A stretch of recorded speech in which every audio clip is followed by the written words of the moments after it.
you add another brick, and then you add another brick, and you add another Yep. brick. And all of a sudden you're feeling burnt out in your job, in your life. You don't want to get out of bed. You lost your purpose. And then you can't figure out why. It's because the pushing through can only get you so far. But if I you're not agree. willing to heal from it, and it's going to be hard. I'm not going to lie and say it's, easy peasy, pick up a book, find a therapist, one that'll challenge you, because that's exactly why I love my therapist. She calls me out on my and I'm like, thank you. Okay. I hate it to hear that.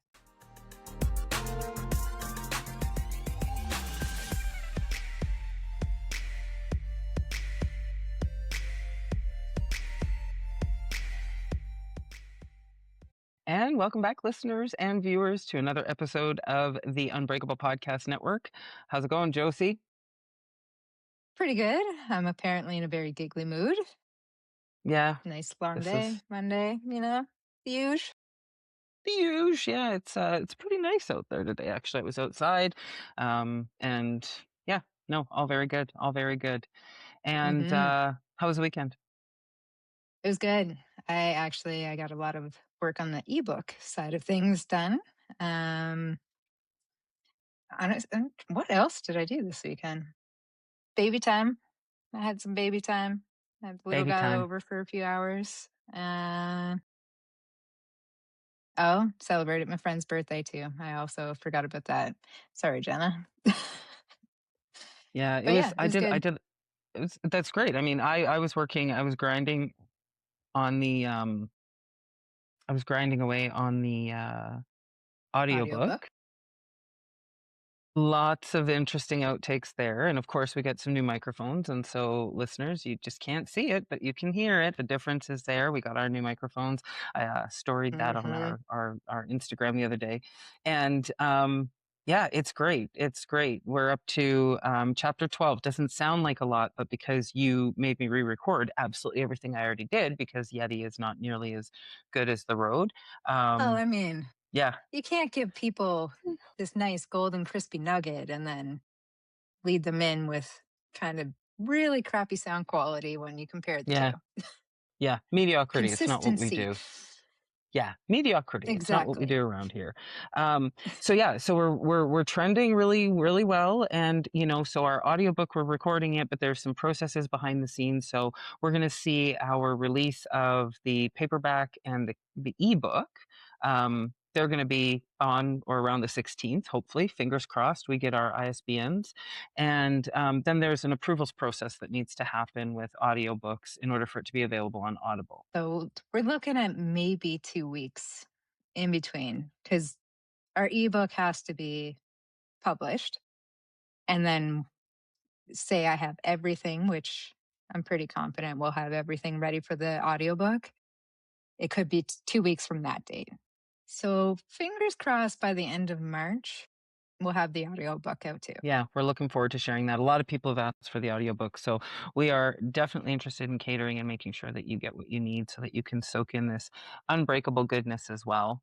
Yeah, so listen, we haven't had a guest in a couple of weeks just because of my travel schedule, and so love these banters. We've got a whole slew of questions, but I think you and I, we talked before we started recording, and one of the things that's coming up quite a bit is triggers. And I think that there's a really great opportunity for us to talk about triggers.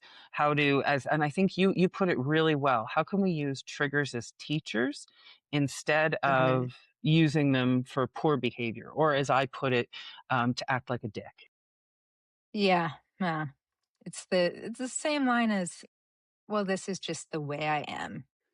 Ah, yes, I am the way I am because of what I've experienced. We talk a lot about that in the book. Yeah. But we use it for good. There's a difference between that. You Yeah. can't just be a dick because you want to be a dick.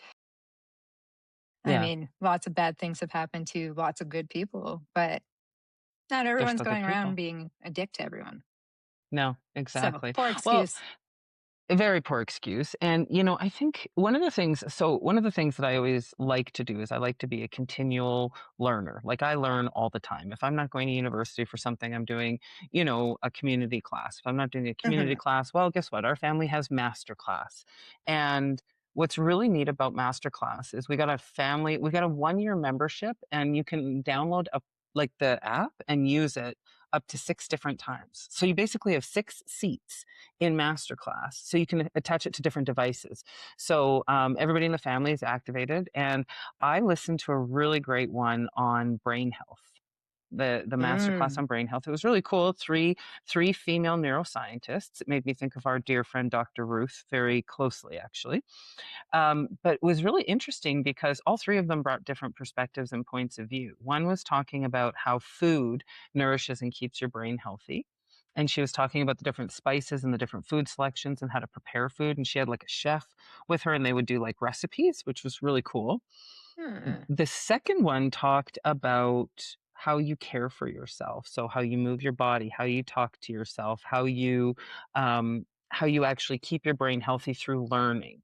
And the other neuroscientist, she spoke about how the brain actually works, how it becomes what it is, right? And she said something in terms of the brain. The brain is a prediction organ. Like it only knows what it knows based off of the experiences that we've had. And if you were to think about it, I mean, like your skull is this dark hole, and this 3 pound, as she put it, piece of meat is what is drive. That's so gross, but it's true. This 3 pound piece of meat is what biologically drives us in every single way. And they talk Mhm. about like the development of the brain and how it actually came through evolution. But what was interesting was that she said that, the human brain is not designed for change. It is designed for prediction.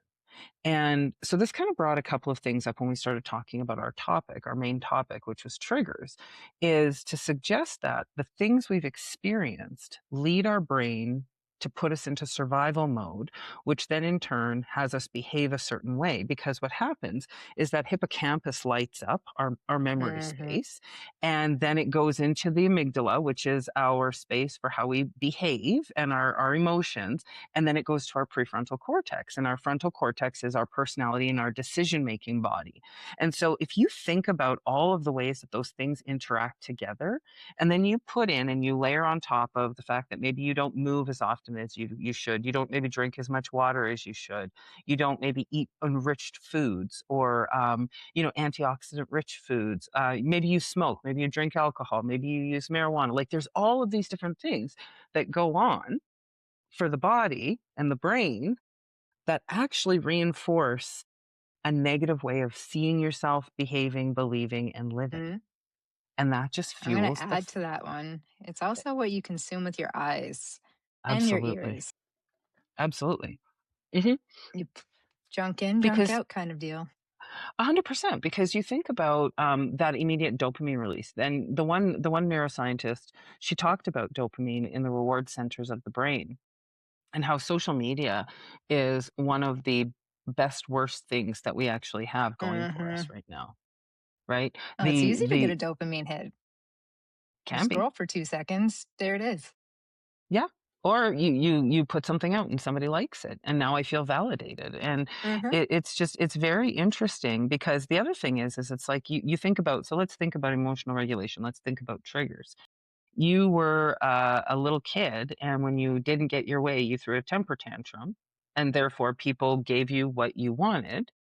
And so Mhm. now these reactions that you had as a child have kind of moved over into your adult life. But in the real world, you throw a temper tantrum and you're exiled. People don't want to be around you. Yeah, exactly. Your energy's just no. And what worked as a kid doesn't mean it's going to work as an adult either.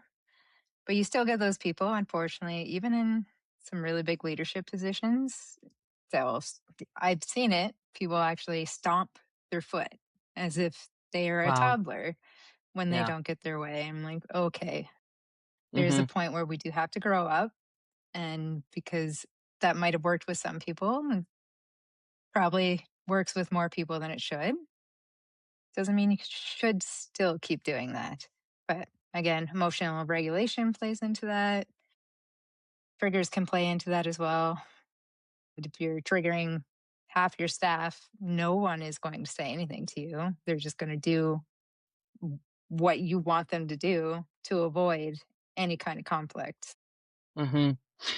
You're right. And I think it also comes down to the fact that, like, I mean, you and I, we've talked a lot about ourselves. I mean, we talk about, like, in Unbreakable, you go through Unbreakable, it's literally my life story to a degree, right? Like, of what I can share.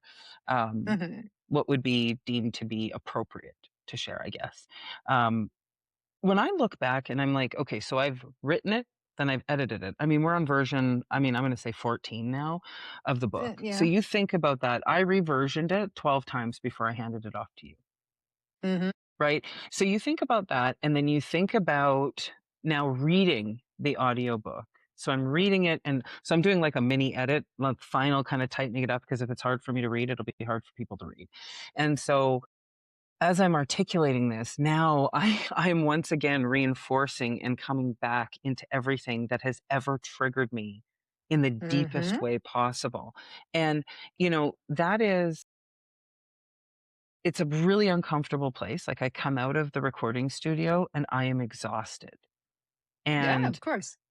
I mean, you've listened to the recordings, and there were recordings that we did together, and you were like, okay, I need you to bring it up a notch, because I could feel my energy Hmm. dropping, and you could feel the angst. The weight of it The, almost. yeah, yeah, and Yeah. so I mean, like, that kind of coaching is invaluable, because I mean, these are things of the long, far gone past. But at the same time, after reading them 12 times and now reading it out loud for a 13th time, I mean, it is very impactful. But you know what it's done for me is it's created a level of awareness. When I am Hmm. experiencing something, and then paired together with my new recent, knowledge on brain health, I'm now sitting here thinking to myself, how do I take what I've learned and apply it to the new circumstance so that I don't feel catastrophic fear when something goes goes awry? Right? Because Right. you put it into context. I mean, you think about getting a message from a senior leader in your organization, and it says, "Hey, do you have a second to talk?" And this is a real story, actually, Instant with one panic. of my clients. Yeah, "Hey, do you have a second?" And I know this client very well personally, this place. And so she Right. sent me a message, "Hey, do you have a minute to talk?" I would think nothing of it. But her junior staff actually said to her in a leadership workshop, "When you do that, it freaks me out." Even though this woman has never belittled or done anything to damage the relationship with that person. But that's her experience. And so her brain, Hmm. because it's a prediction engine, automatically goes into this trigger mode of, I must have done something wrong. I'm a bad person. I'm not a good employee. I'm about to get fired. That is crazy. Exactly. That's I Our mean, like, pathways, they get lean and they stay. hmm Not hmm saying you can't fix it or, move your path to, an angle over on this side. I know that was a huge one for me for a very long time. Even if I knew the people that were saying that, and my logical side of the brain is, they just need to talk and they don't have a moment right now, or they're asking me when I am emotionally available for it. It's not a, hey, we're breaking up or we're firing you or you did something really wrong. But I think that, well, not think, it is scientifically proven a lot of abandonment issues and conflict during your younger years. absolutely. That's one of the biggest triggers, I think, for people like that. And I think that those are the unhealed parts of ourselves, right? Where we're like, Hmm. I don't know how to deal with that. I don't know how to redirect my energy. It's scary for me to have conversation with somebody, right? Like, Yeah. I come back to it again and again and again. My One of my number one, and we need to get this on a hoodie or a sticker. But it is action kills anxiety. And Hmm. that's actually one of the things that these ladies recommend, is that when you start to feel that trigger, is to actually hit the pause button, right? And so there's, they did a box breathing exercise. They talked about, writing things out, doing anything to kind of distract yourself from that. But I think the number one thing with triggers is you have to be self aware. You have to be willing to look at it and go, when I walk in the room, if everybody stops talking, Yeah, guess who the something's problem up. is? Exactly. That's a hard one to face too. but it is really freeing once you do. And I mean, the therapist I have now, she's amazing. I've been with her for 7 years. She's Wow. heard every part of my and still shows up to talk to me every, at least once a month. But my biggest thing with her, even when I started, was I did have, a traumatic childhood and teenagehood and early adult years, Mhm. but I was being triggered by everything. Mm. But I was also getting pissed at myself because I didn't want to be triggered by it. I didn't want my reactions or how I would speak to people to come off in any way besides the, soft but hard hearted person that I am. But I didn't know how to stop that. But she had said the same thing that you just said is you need to look at your trigger. And in that moment, you need to stop, step back before you react, before you say the words, even before you kind of react to yourself. Like my first instinct was to get pissed at myself. It's like, Mm. well, why? Why are you talking to that person like that when they did absolutely nothing wrong to you? They said a sentence that seemed to set you on fire, but it wasn't, bad towards me or anything like that. It's just now looking back, I'm like, oh, okay, there was a situation in my childhood for sometimes years that would go on. And the instant reaction is to, hide or bark back or, hold your ground. You have to fight your fight. But Mhm. there is so many situations where, yes, you're going to get triggered. But if you could stop, step back and be like, well, this is not the person that caused this trigger to happen. So you do not need to treat them in that way at all. I think me being able to step back and be like you said, what can I learn from this? And then carry forward in a better way. That's a huge driver. Instead of using, the famous line, this is just how I am, I can't stand that line. I think everyone is capable of change, whether I it's do. uncomfortable I or agree. comfortable. You can still change, but you won't change unless you want to. So, if you want to keep getting triggered and not figuring out where it's coming from, not trying to rewire your brain in good ways, we're just going to be stuck as Neanderthals. We're not running from tigers anymore or having to build caves and worrying about, being eaten by scorpions. That's just not who we are anymore. So crazy what we see happening over in the Middle East. I've received a lot of phone calls, messages, text messages, inboxes.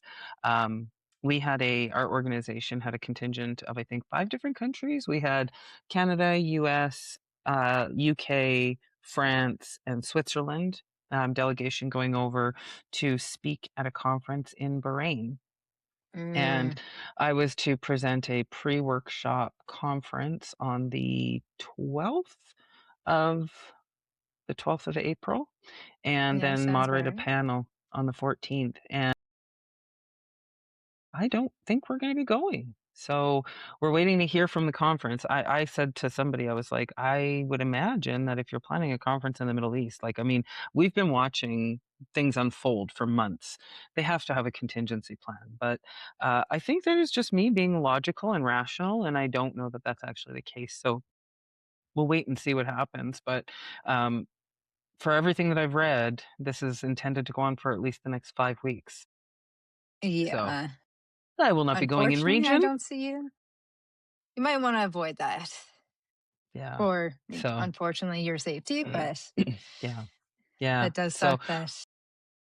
yeah, it's unfortunate. So I guess we'll see. We'll wait and see what happens. I mean, the conference is the least of the concern when we're seeing, human life get impacted and people losing their Mhm. homes and, hotels being targeted. I mean, they hit the Crown Plaza directly.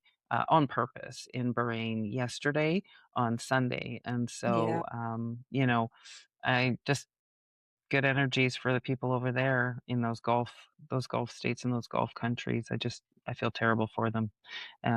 So our loss of not going to the conference or having to relocate or do whatever, I mean, it's very small in comparison. No, definitely. So I'll borrow a word from your your vocabulary this year, and that is pivot. So onward and upward. We'll see what happens. Um, so we'll have a couple of guests coming on here in the next couple of weeks. We've got a couple folks who are lining up, some international people outside of Canada, which will be great to get some stuff. We've got a fellow from London, or well, England, who we're lining up. Another author out of the United States. Although I emailed him today and I said, I want to talk about your book, but I also want your dad advice because he is a great father and a great husband. Mr. Dan Veroni, he was on the Helios Podcast Network with me twice.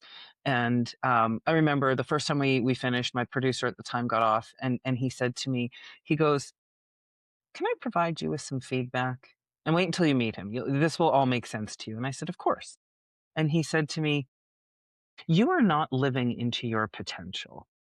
And he just so lovingly and gently parented me in post production, and I was like, oh, okay. And so from there, I was stimulated to actually go out and get a compressed MBA with the University of British Columbia as a result of that, and then made the move over to Pixis. And so he's a wonderful person. He's been married to his bride, who he refers to as his princess, for 100 years, and they've got this beautiful family and grandkids and granddogs. And not only is he an expert in the area of, trades and trade associations, he is the heartbeat. Like, he understands the need for small businesses in North America, but he's also just a really fantastic guy. So I'm really excited to have him on. We'll have to have dad advice with Dan. So hopefully he'll be on board with that. I like that. I'm going to have to take out this sound clip so I remember to put that as a title.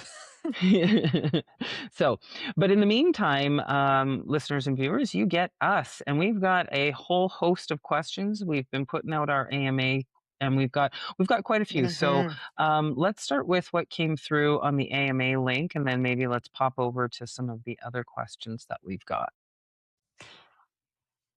Here's a good one. Have you ever rebuilt your career from a place of grief? And what kind of shifted with it? Yeah. I mean, I would say that I've probably rebuilt my career more times than I care to acknowledge. You're an evolutionary being. You're not going to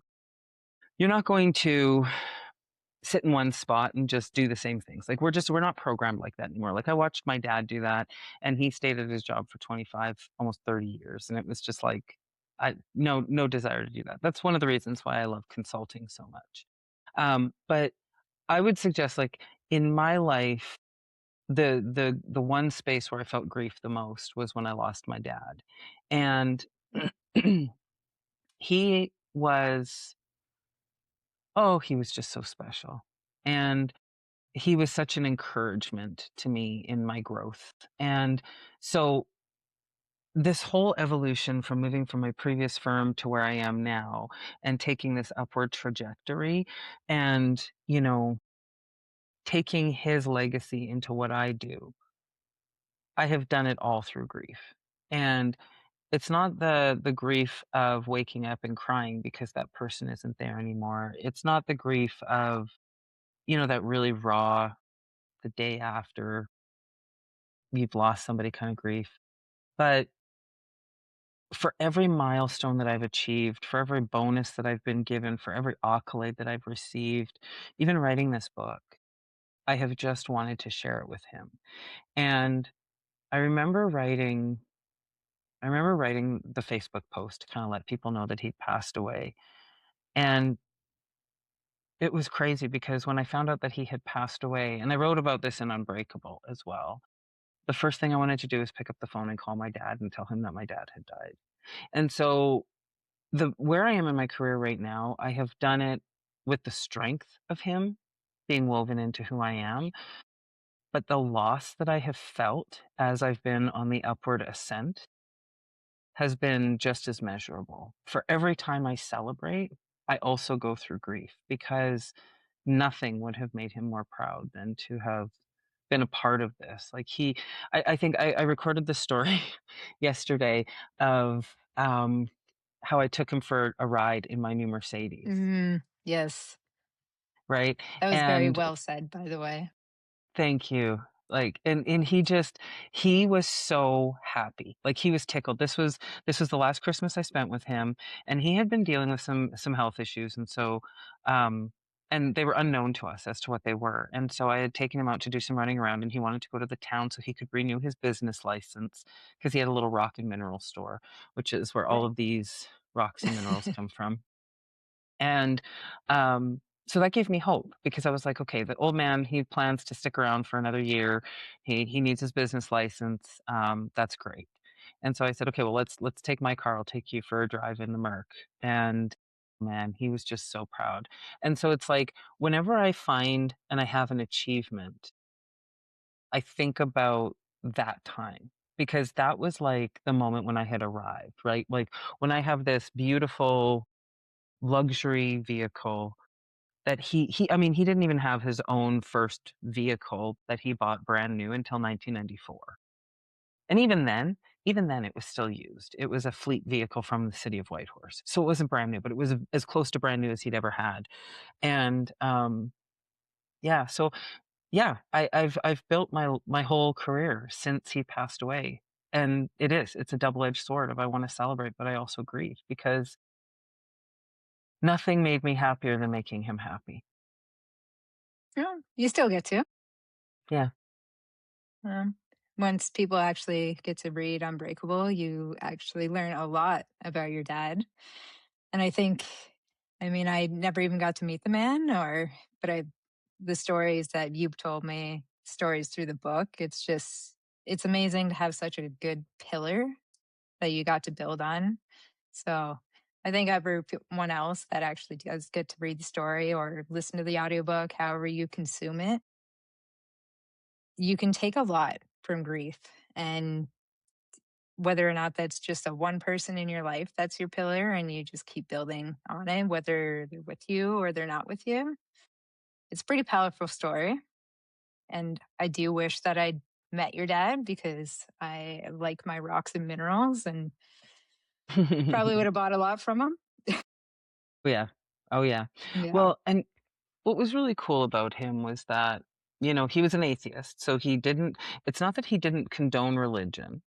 Mhm. Like, he just didn't believe in dogma, and for him, he was really a theologist, like, he wanted to go out and learn, right? Like, he read the Bible, he read the Book of Mormon, he read the Quran, he was curious, and you'll read about it in Unbreakable. He actually didn't discourage us from exploring religion. I mean, oh my gosh, like, I think we were Anglican first, then we ended up at a Baptist daycare, then we ended up at a Pentecostal youth group, then I explored Mormonism, I hung out with the Jehovah's Witnesses at Kingdom Hall, like, it was just and it was never a concern for him. He wasn't worried about me going in there and learning or doing something that was offensive to him.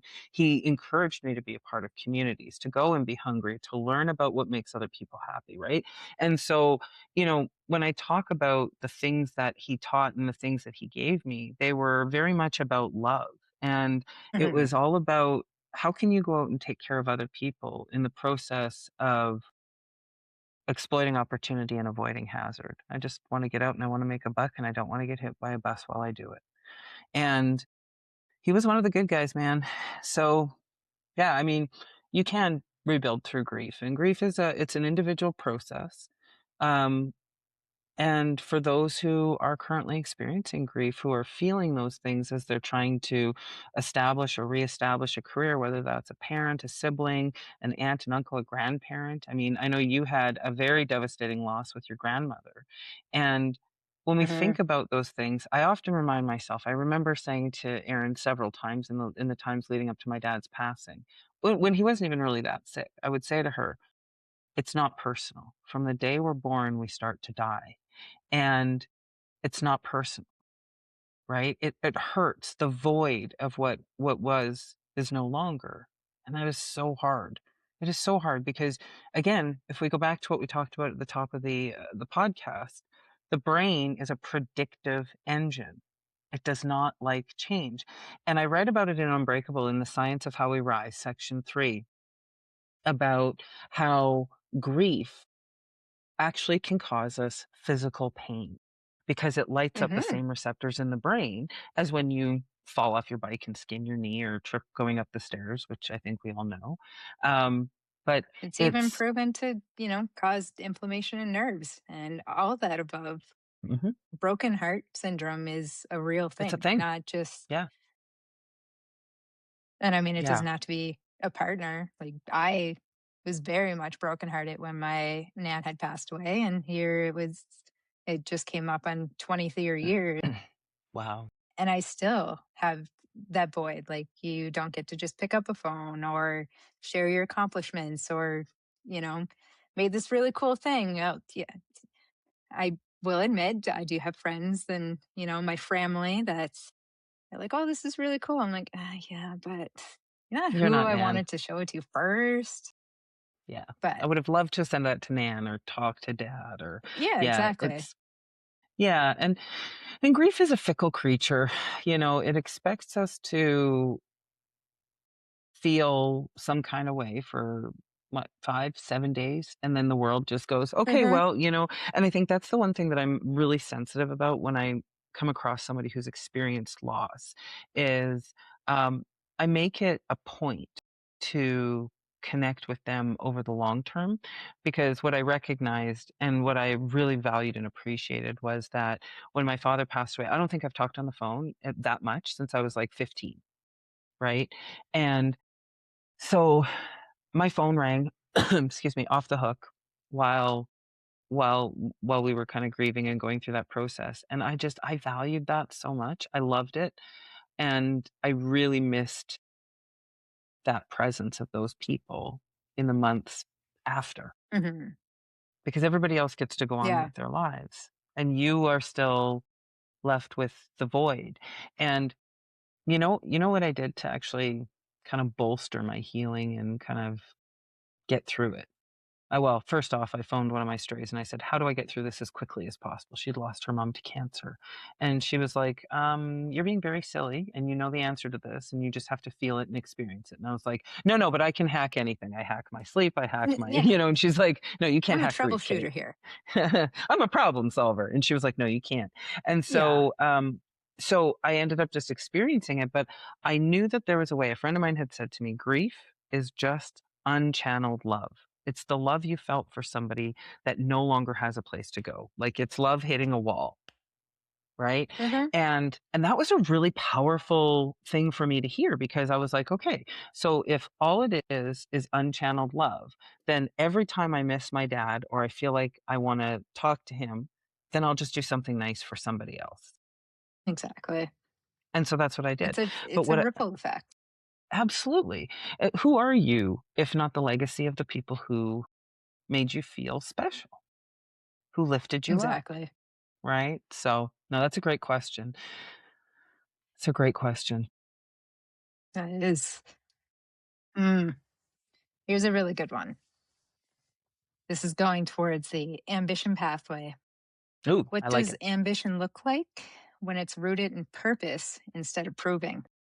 I think this is a fantastic question. And I think it comes back to one of my very favorite sayings, which we have done stickers and hoodies. And that is validation is for parking, it is not for people, first and foremost. Um, your why has to be very important in terms of what your purpose is. And purpose to me is the ability to wake up and do something that adds value to my life, that I can control my time, tools, technique, and team members, right? So I have a little bit of autonomy inside of that. And so not everybody has autonomy in their work. And I understand that. You think about working in a call center, you literally do not have autonomy. You think of working in retail, you don't have much autonomy. But when it comes to how you define yourself and how you're going about your business of life, think about being your most authentic self and your why. Why are you doing it and why are you doing it now? Right? So Mm, rooted in purpose is, I know it's something that I enjoy. It's something that I thrive within, and it is something that adds value to my life. If I didn't do this, somebody would miss me. Right? When we look at it from a place of proving, you're not mm. putting It's a any dangerous joy. area. Yeah, you're not putting any joy in the journey. It's a responsibility. It's a thing you have to do. And I would actually point to social media. So I don't post on my personal social media very often, and there is very significant purpose behind that. And it is because I really respect the people who I interact with on social media. I respect everybody I interact with.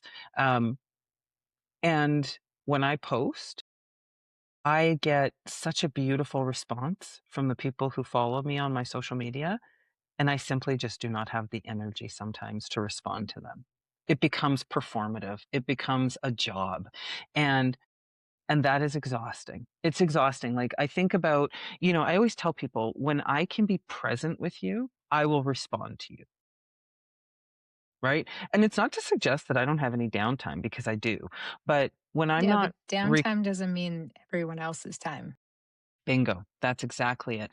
And so when you think about it, I'm editing a book, I'm recording a book, I'm recording a podcast, we're building content, we're marketing a book.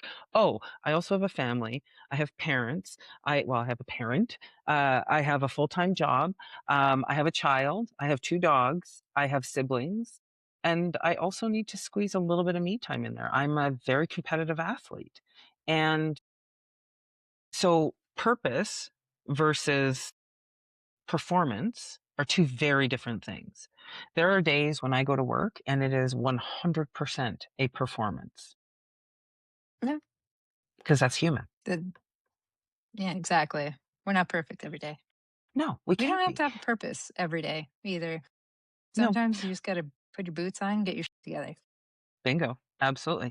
And every day can't be a good day, but like at the very beginning of Unbreakable, I think it's actually in the prologue, I talk about my values. And I would recommend there's actually an activity inside of This is the Work in section 6, and it is Hmm. a values worksheet. And I would challenge anybody who's listening to this right now to understand their value system, because your value system dictates your behavior. Your behavior dictates your purpose. And if you don't know what your values are, and you're trying to perform just to get people to pay attention to you because you want to be an influencer, good God, please don't do that. Um, Yeah, don't go down that no, road. mm, I just feel There's like there's much more to better life. things you can do with your time. Yeah. So I think like they look very different. And I feel and I notice the difference. When I see somebody performing versus someone who's doing something with purpose, you can tell because performance is done with fear of Hmm. failure, fear of ridicule, fear of lack of engagement. Purpose is you don't care because it is why you wake up in the morning. And I look at my values. I actually wrote my values. It was at a bodybuilding camp. That was my first bodybuilding camp. It was in 2010, and it was in some weird gym in Edmonton. And and they gave us this worksheet, and they were like, define your purpose. And I was like, I don't know how this has anything to do with bodybuilding, but okay. And I spent some time with it. I took it home and I really sat with it and I worked with it. And my values came out very strongly. I mean, obviously, yeah, family and all of that is there. That's an underpinning. Those are table stakes, whatever. But purpose, discipline, quality, attitude, and success. I love those 5 things. If I don't have purpose, I will leave. Hmm. Discipline, my whole life is about discipline because when you want to do big things and you want to be purpose driven instead of performative, you are disciplined in your approach. I will tell you, this whole week, I have not wanted to wake up and do cardio at all. I am in the peak of my off season. I am eating more food than I have eaten in a very long time. And I can tell you that if I don't do that 15 minutes of cardio, I am going to feel it mentally later. So, Hmm. what do I want to feel? Do I want to feel the discomfort of getting out of my bed and being cold for a few minutes and do 15 minutes? Like it's 15 minutes of my day, right? That is purpose is don't get chunky monkey.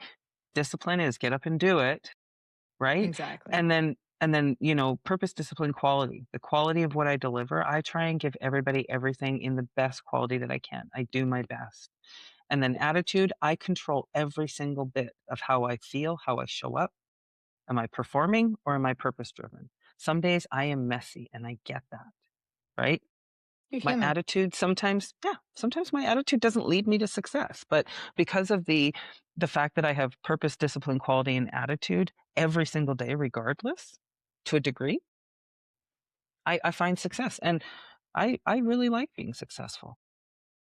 Yeah, it's kind of fun. It is. It takes a bit of work. It takes a bit of work. And, I mean, that's the other thing is it's also when you're in purpose versus performance, performance, you are on all the time because you are extrinsically motivated to deliver. Whereas when you're purpose driven, you're intrinsically motivated to deliver. And when you understand why you exist and what it is that you're bringing to the table and you hand that over to people, nothing Hmm. feels better. Right. And I mean, you look at like AI right now, we've had a little conversation or two about AI. I call it the race to the bottom because everybody thinks that they have AI and everybody thinks that they have purpose. And the fact of the matter is, they do not. And they do No, not, right? that I is mean, more on the performance side of things than anything. because it's all about how can I make a buck? How can I take advantage of this Hmm. AI bubble that's happening right now? It's a race to the bottom. Very much so. Ah, another one that kind of goes line in with Unbreakable. When did you realize pushing through wasn't the same as healing?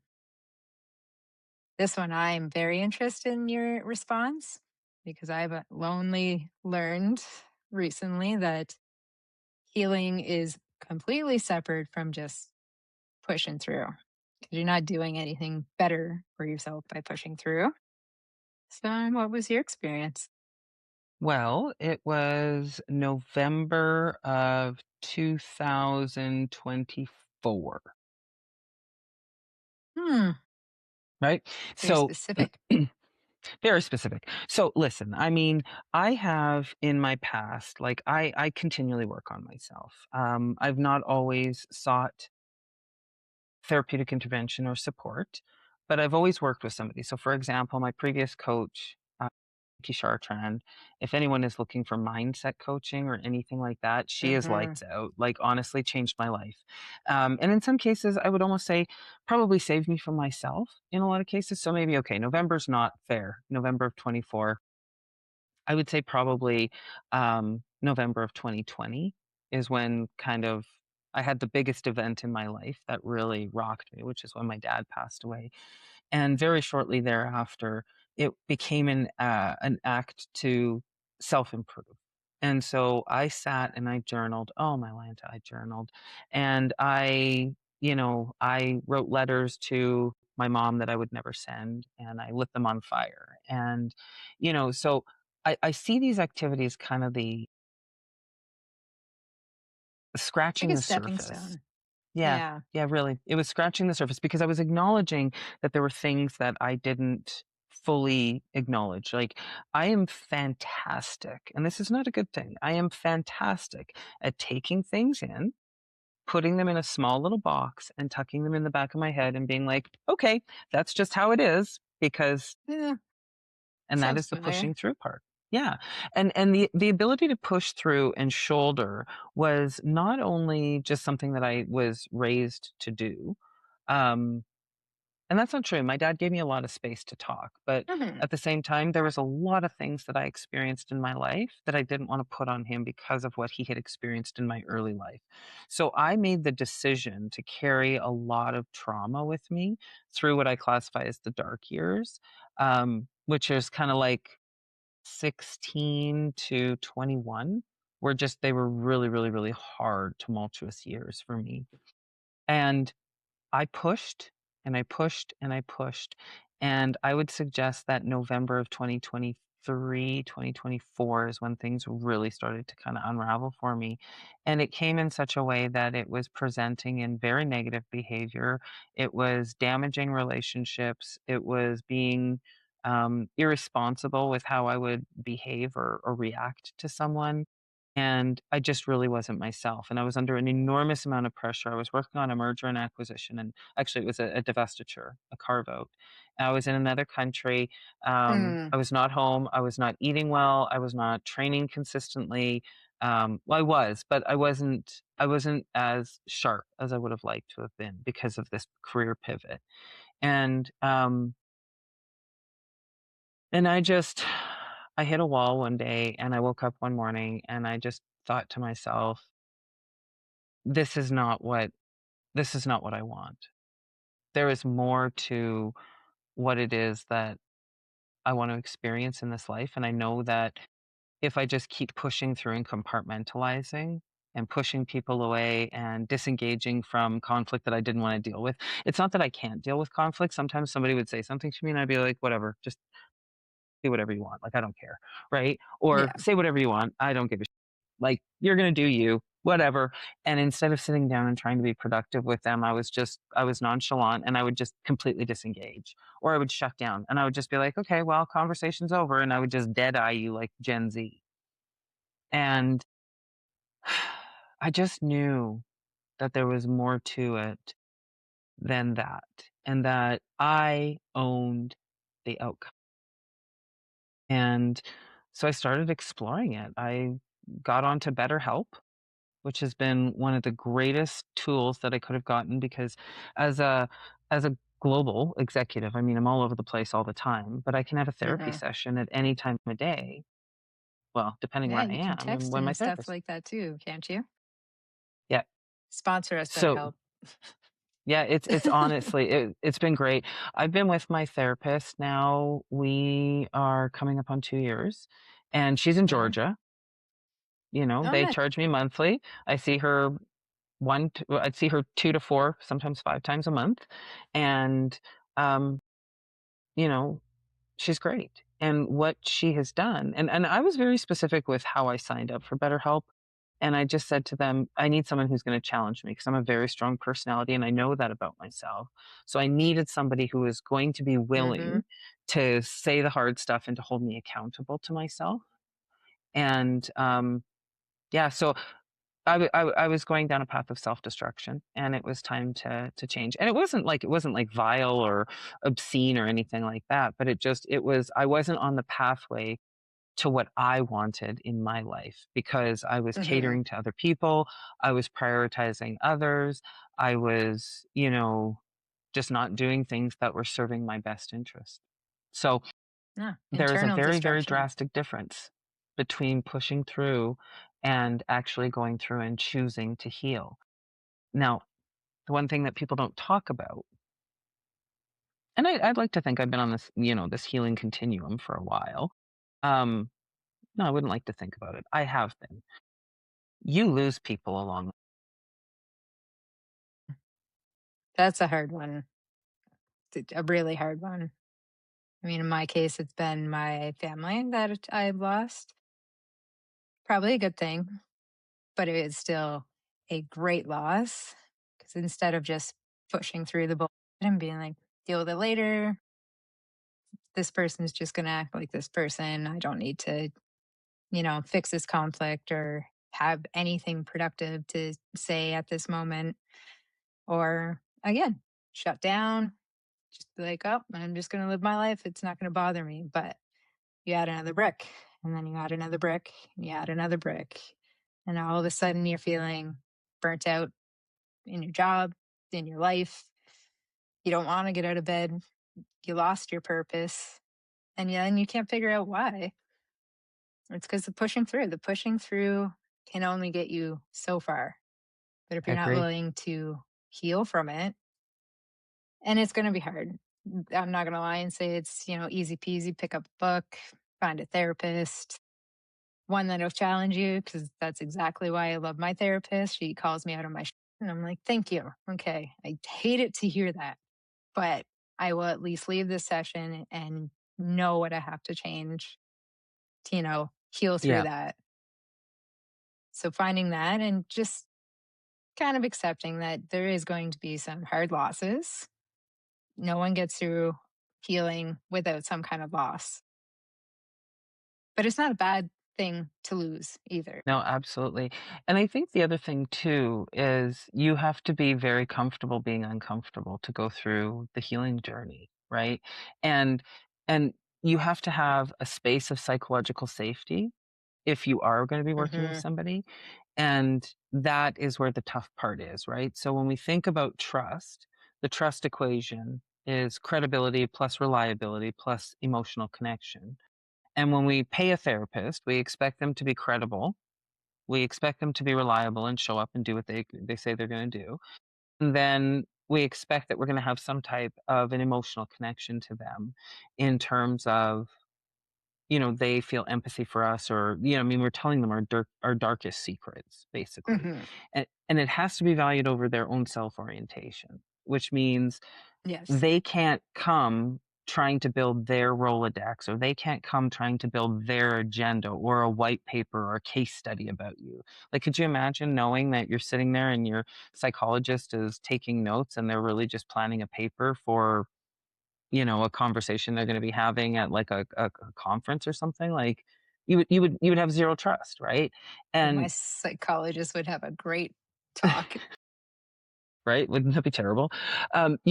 So we look down the pipeline, and what we've actually come up with through Unbreakable is a different and deeper version of how do you create emotional connection, and that trust equation reimagined, that ability to build that emotional connection comes through social and emotional intelligence. It comes through trust. So credibility. So, like, when we think about emotional connection, it is somebody who's showing up for us. They are not talking behind our backs. They are not sharing gossip about us. I think gossip in and of itself is one of the most toxic things you could possibly, have in your life. I think Hmm. I don't gossip about people. I don't choose to. I don't like to. I think it's toxic, just really, really toxic. I walk out of Um, the room if there's but gossip happening.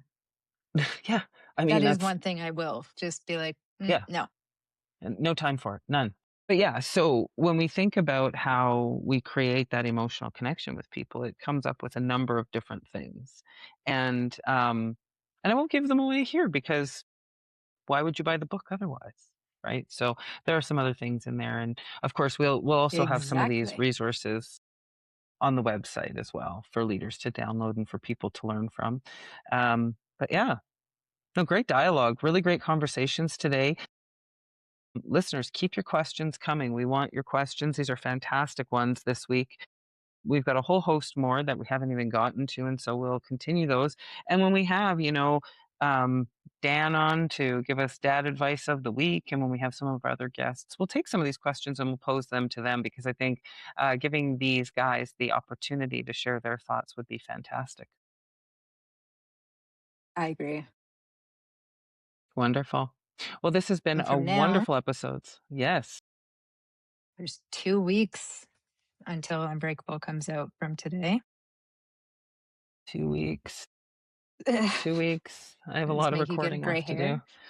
Uh, That's crazy, crazy when we think about that. So we're waiting on our ISBN still from the Canadian government. Decision was made that if we need to, we will purchase from Amazon on Wednesday. So we'll give them 2 more days. That'll be a full two Hmm. and a half weeks for the Canadian government to get their poop in a group and get the numbers over to us. So hopefully we don't have to monkey around. But end of the day, we need to get these copies ordered and redline them a little bit deeper and get those version zeros ready to rock and roll. Because I have a conference in New Orleans and I got to bring the CEO of this one company a copy of it. So we got to get her done this week. That's right. Oh, I could throw up And thinking that. So if you haven't gotten on the wait list yeah, yet, I go was like, ahead. oh shit. Yep. Yep. If you haven't got on the wait list yet, jump over Easy to to find. yourunbreakablelegacy.com, or hit us up on our Instagram and sign up for your wait list. We'll be letting folks know when it goes live. We'll send you the link direct, and you can order it it'll be on paperback and Kindle, so people can order that ebook if they want when we launch. So 2 weeks, 2 weeks. Yeah, we got this. Yeah, we do. It's only been a Boots are year on. and I'm ready to go. Yeah, year and a half in the making. Let's get this baby printed and out the door. Awesome. Well, thanks, Josie. And thank you, listeners, for joining us. And viewers, remember, protect your peace, chase your dreams, and stay unbreakable.